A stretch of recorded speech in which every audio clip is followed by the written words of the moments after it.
dầu khôn Gerin gerin na silong Ôi dầu na Kum sukisan Nay na em bolsa Kalung Dết ni dần nung a song Onay hopi Nopi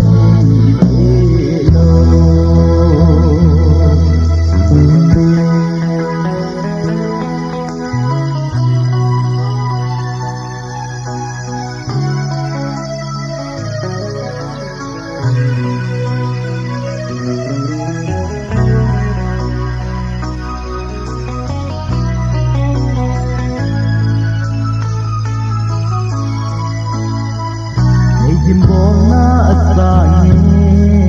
May hộp inom lâu alam đằng Ding khăn lâu lung lại ka Đồn đi hul ma nay thô sa ding ham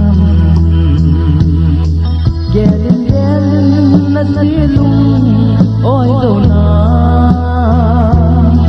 Kum sukisan nay na em bolsa Hãy subscribe cho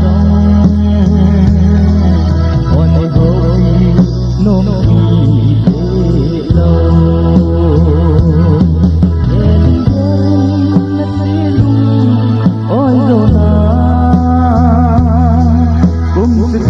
để không bỏ lỡ